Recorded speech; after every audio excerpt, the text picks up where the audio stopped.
Okay, now we're going to go over how to start the high flow system. You're going to hold the on off button down. It will beep. It's going to go through its self check, which will take about 30 seconds to a minute or so.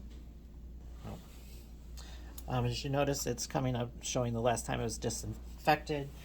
Just remember that between each patient you go through a disinfectant cycle, which you have to connect this red tubing and the little thing. We'll go over that after we go through the setup.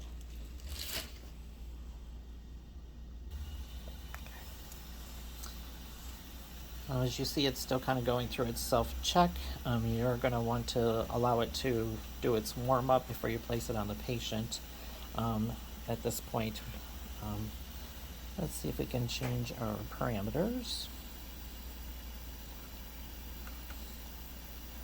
You do your over, so that would change your temperature. I would not really mess with that. Next thing would be your liter flow.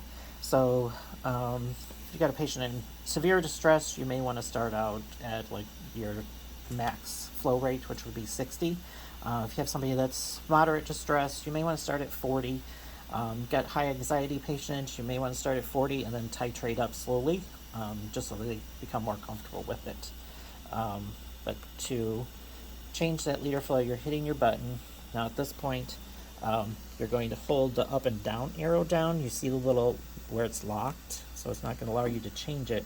You're going to hit the up and down arrow both at the same time. It will flash, and then you can hit your up arrow to increase your flow rate. And then you can now hit your enter button. It will relock it, and then you hit it again. It'll take you to your percentage.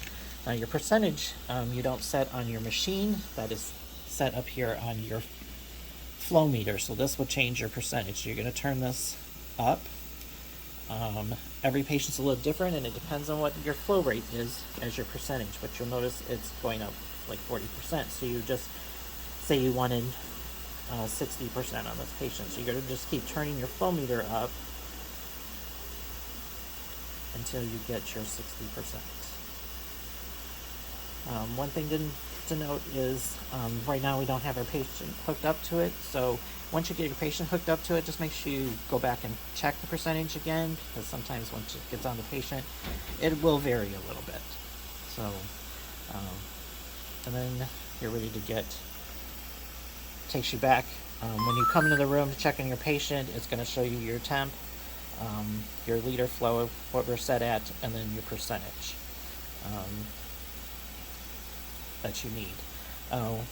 After, I think it's 3 to 5 minutes or so, this screen will go blank. So when you come in the room, if you just hit your button, it will just come back on, and you'll see each setting.